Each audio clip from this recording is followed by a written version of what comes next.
এক ভুলের কারণে আমার বাংলার প্রায় 1 লাখ টাকা শেষ, সৌদি আরবের 3,000 রিয়াল।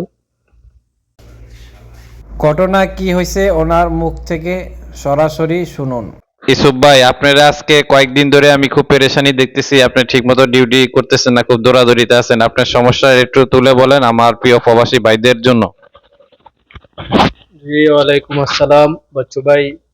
আমি আসলে একটু পেরেশানির ভিতরে আছি, কারণ আমি একজন সৌদি প্রবাসী। বিগত 5 বছর হয়েছে আমি সৌদি আরব।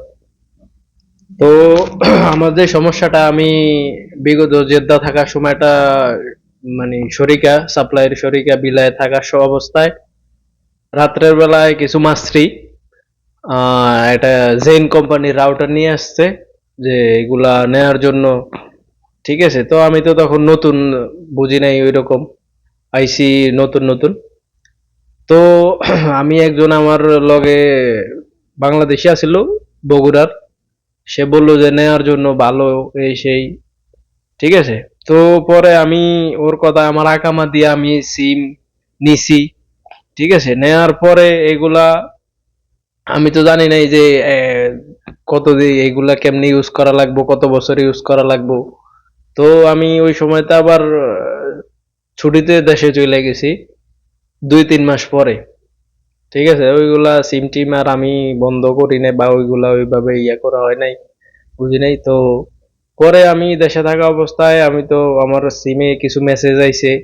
ঠিক আছে, আমি ওইগুলা দেখি নাই। পরে আমি বিদেশে আসার পরে প্রায় 5-6 মাস পরে আমি আমার সিমে একজনরে আরবি মেসেজ গুলা দেখাইলাম, যে আসলে এগুলা কিসের কিসের মেসেজ বা কি কারণে। পরে আমার বললো যে এগুলা তো গারামা, তুমি রাউটার নিছো, ওয়াইফাই সিম নিছো, এগুলা তো তোমার নামে এখন প্রায় 1380 রিয়াল গারামা দিছে, আর আমার নামে মামলা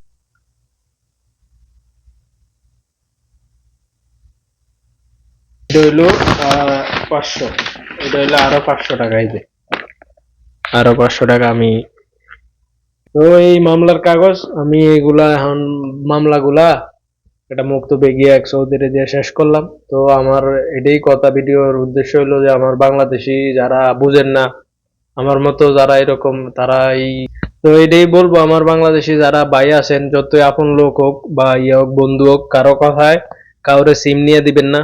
ঠিক আছে, সিম নিবেন না, নিয়ে নাইলে নিজের নামে যত গারামা, যত বিল নিজের নামে আসবে, যত সমস্যায় আপনি নিজে পড়বেন। ঠিক আছে, তো এটাই আমার ভিডিওর এই